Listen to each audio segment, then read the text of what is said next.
duro te é recalcitrar contra o aguilhão. Essa seria a frase que Jesus teria dito para Saulo quando esse estava a caminho de Damasco, nessa perseguição cruel contra os cristãos. Jesus então vai dizer para ele, quando ele cai por conta daquela luminosidade: Saulo, Saulo, por que me persegues? Duro te é recalcitrar contra o aguilhão. Mas o que significa essa expressão? O aguilhão é um objeto usado pelos condutores de animais, um objeto que tem uma haste de madeira e na ponta dessa haste tem uma ponta com uma ponta de lança e também tem uma argola de ferro, né?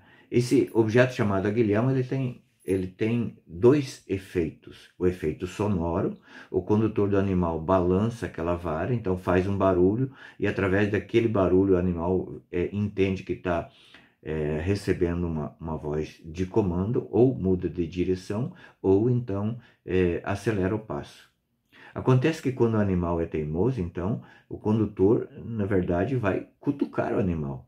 E recalcitrar contra o aguilhão, o que significa, por exemplo, quando o condutor cutuca na orelha, digamos assim, se ele quer que vá para a esquerda, ele vai cutucar na orelha direita. E recalcitrar contra o aguilhão é, em vez de imediatamente se virar para a esquerda, fica se debatendo e fica se machucando. E é isso que Jesus fala para Saulo e para cada um de nós. Duro nos é recalcitrar contra o aguilhão, né? E vamos entender aqui nessa passagem que está no livro de São Lucas, capítulo 4, versículos 14 e seguinte, vai dizer assim: ó, Jesus então, cheio da força do Espírito Santo, voltou para a Galiléia e sua fama divulgou-se por toda a região, ensinava nas sinagogas e era aclamado por todos. Mas como que Jesus era cheio do Espírito Santo se ele era também Deus? Jesus sim era 100% Deus e 100% homem. Paulo vai dizer que ele não se prevaleceu da sua condição divina enquanto estava aqui na terra. Então, quanto mais ele assumia a carne, mais ele honrava a Deus Pai através da sua natureza humana, mais ele estava cheio do Espírito Santo. E ele voltou para a sua cidade, né? Voltou para Nazaré cheio do Espírito Santo e começou a pregar nas sinagogas. E aqui no dia de sábado diz que ele entrou na sinagoga, então deram para ele o livro e ele leu Isaías 61, versículo 1 e seguinte, diz assim: o Espírito do Senhor está sobre mim, porque me ungiu e enviou-me para anunciar a boa nova aos pobres, para sarar os contritos de coração, para anunciar aos cativos a redenção, aos cegos a restauração da vista, para pôr em liberdade os cativos, para publicar o ano da graça do Senhor. Jesus está aqui com o seu aguilhão fazendo esse efeito sonoro, dizendo assim: olha, mude de direção, olha quanta coisa boa eu trouxe para vocês aqui, cara, sai dessa prisão. Naquela época em que Jesus veio, era muito difícil, era quase inimaginável a salvação, porque vivia-se naquela escravidão dos fariseus, do judaísmo, daquela lei pesada demais. E Jesus vem para comunicar o ano da graça, dizendo assim: ó, a partir de agora, né, eu venho trazendo algo que é possível, que é muito fácil seguir, e que se vocês seguir, vocês vão se livrar de muitos tormentos, vão sair da prisão, vão abrir os olhos, vão entender a palavra, vão mudar de vida.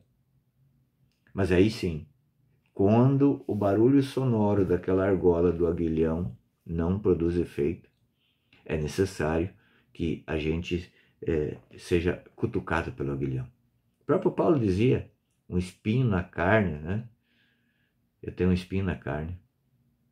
E é isso que Jesus vem dizer.